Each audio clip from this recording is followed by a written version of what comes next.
So I'm involved in the Rochester Community Bike Club, Pata de Perro, that started back in 2010. Pedal It Forward is the name of our program. We operate under We Bike Rochester.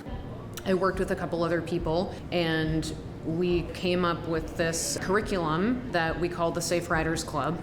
Pata de Perro is a nonprofit program. We offer the tools, the parts, and the knowledge so individuals can come and learn how to fix their bike. And the way we pedal it forward is that we take in donated bikes. We identify people through a network of social service providers, probation officers, school counselors that are in contact with individuals that need some form of reliable transportation. I noticed as an educator in the Rochester Public Schools a need for students finding their way on bicycles. The after-school Safe Riders Club program is an opportunity for middle schoolers to learn the ins and outs of riding a bike safely. After these kids go through a 6-week program or so, it's sort of like graduation day. They come and get a bike. And that's probably the best thing that I've experienced volunteering with this group. So we work under the same roof out of the fire station that we're in today. So the front portion is where you see our bikes and all of our tools, and then the back portion is the Pedal It Forward with a shared facility in the middle where we can both use the workspace to promote learning for new mechanics, kind of stuff like that. Okay, stand right here. All right, yeah, I see. All right, I'm Doug, by the way. Hi, Doug, I'm Bill. So Minnesota, over the last 20, 30 years, has really developed its infrastructure for bicycling.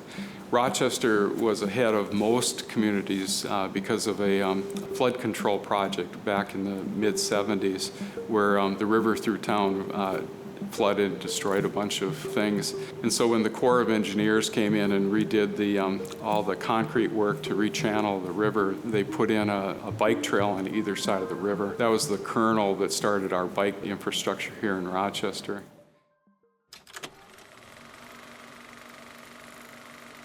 Pata de Perro is a slang in Latin America. When you're a kid, they always tell you, oh, when you're backpacking across the continent, you're a Pata de Perro because you're just roaming everywhere. Anywhere in Latin America, if you say Pata de Perro, they know the concept.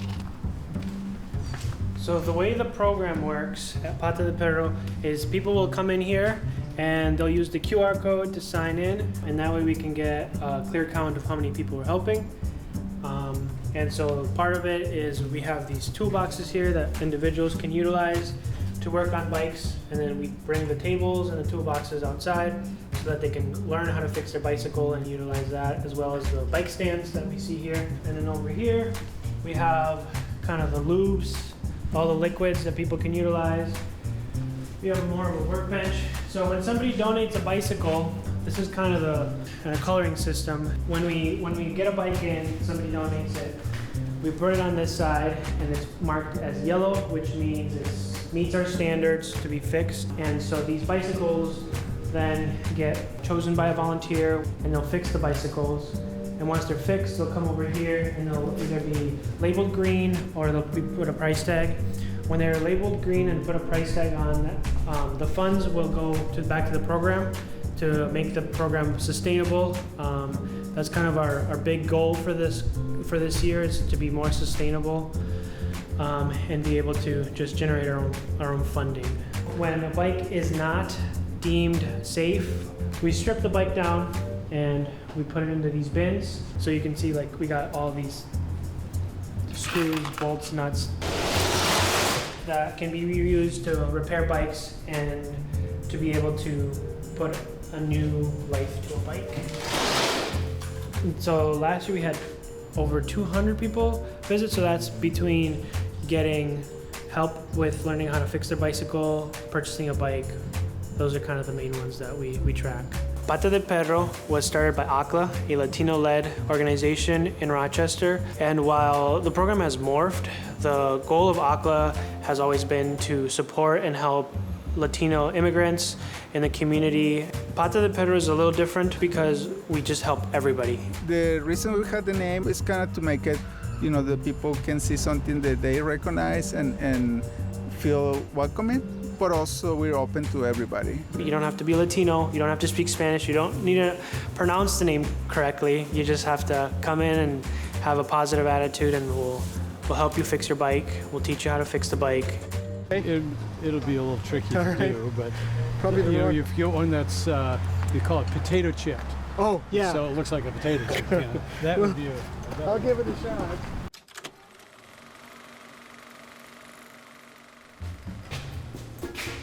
So Paul reached out to us regarding our clientele. So we work a lot of times with low income or people who are homeless. And so he reached out to us for the program Pedal It Forward. Rochester is a large community, and there are a lot of different options for transportation, but it's not always accessible. You see a lot of people that maybe don't have money to even pay for a bus pass or even have access to a car. Having a bike creates some access and remove some of those barriers to employment, to going to the grocery store, to getting to their housing that may be across town, to go downtown to get to the clinic. So there's a large number of things that are beneficial. There are people here that a bicycle makes a difference in their life. These are adults. And there's a nice referral system, so we're able to get these bikes hopefully to people that need them and will appreciate them. We depend on people to donate their bicycles, and some bikes are better than others. We don't really like the bikes that have been sitting around in your backyard for 100 years, the wheels don't work, and the tire does not spin anymore.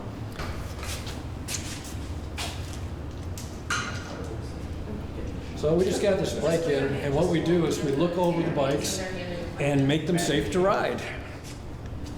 And we use a simple formula because some of us are simple, myself in particular, called the ABCs. A is for air. This one fails miserably, it needs air in the tires. Brakes, that's for B, or B is for brakes.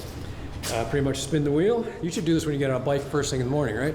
And it stops, it's a good thing. We can adjust this a little further to make it a little bit safer. And then finally C for chain, which really doesn't exclusively mean chain. It's everything associated with getting the power to the bike, starting with the pedals. And that's pretty simple, so ABC.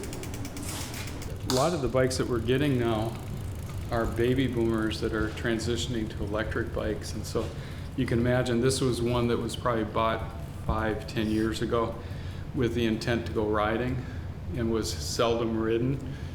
And now that same person of means has bought a $4,000 or $5,000 electric bike, and they're wondering what to do with this. So we tell them that we'll find a new rider. Taking a bike that would otherwise be discarded and returning it to surface, I see that as important. I think it's a metaphor for how you conduct your life. And our mission is to get bikes to adults and youth that are adult size for transportation. So when we get some of these toddler bikes, I can show you in the back, they're collected for the end of the year and they're given out during a Christmas anonymous distribution day. Midsummer, we've got maybe half a dozen, but by November, December, we'll have 25, 30 bikes and they'll go out for Christmas anonymous. Yeah. A lot of worthwhile things that you're doing. They're just fun.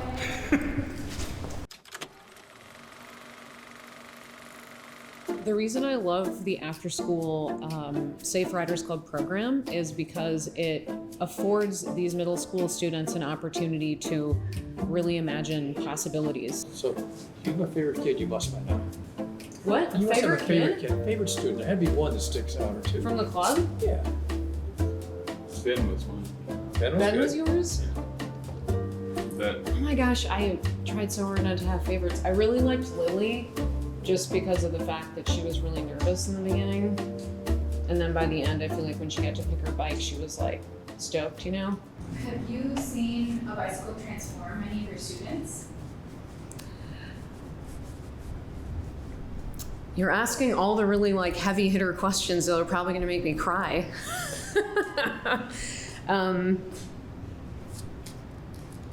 Sorry, I probably actually will. Just a minute.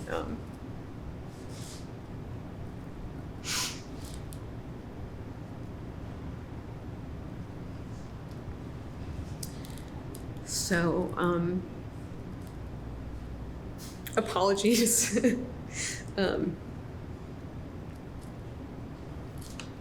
That's going to be my 30-second clip, right? You're just going to have me crying, probably.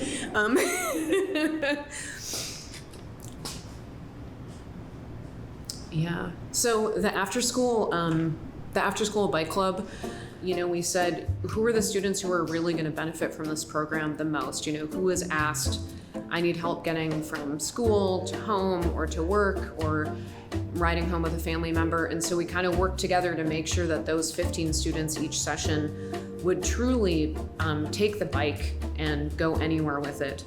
This is the stockpile of bikes that go out to like the students that Lucy was talking about. You put out like a cool beefy tire mountain bike and then something that has a rack and then something that has drop handlebars, and they definitely, you know, have a quick reaction and a feeling about which one they want. I loved watching the students pick the bike they wanted, and they're just like rolling out feeling so proud. It's so cool. Yeah. Seeing those students now have that sense of independence is really an on-ramp to anywhere they go for the rest of their lives. They have the skill now, no matter what community they live in, they can pick up a bike and roll anywhere and figure out how to get from point A to point B with confidence. My biggest accomplishment is we took 15 kids out several miles on bikes that we repaired, and they all got back. Yeah. What do you mean if they didn't break? Right, yeah.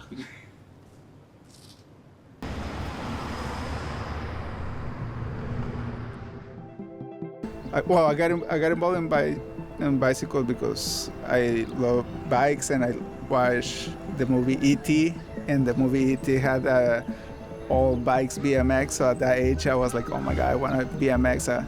And then once I got my bike, you know, it's like getting freedom at that age, and always put a smile on your face. So I always like bikes. My favorite part of biking is simply the freedom of movement, being out in the elements. They allow us to connect with nature in a different way. You know, you can be friendly to the environment, you know, eco-friendly, not ride a car. Yeah, having a bike, actually, it's not only good, you know, physically, it's also good for mental health. Anything on two wheels is like flying very low and very fast. It also hits the community portion where you can ride with others, become friends. Just the sheer beauty of it as a machine. It's the most efficient machine for transferring human power to movement.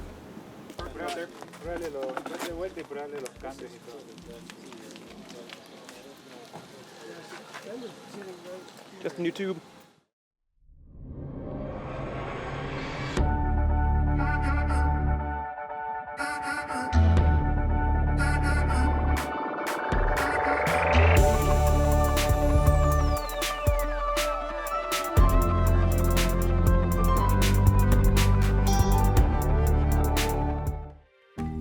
Postcards is made possible by the Minnesota Arts and Cultural Heritage Fund and the citizens of Minnesota. Additional support provided by Margaret A. Cargill Philanthropies, Mark and Margaret Yakel-Julien on behalf of Shalom Hill Farms, a retreat and conference center in a prairie setting near Windham, Minnesota. On the web at shalomhillfarm.org. A better future starts now. West Central Initiative empowers communities with resources, funding, and support for a thriving region. More at wcif.org.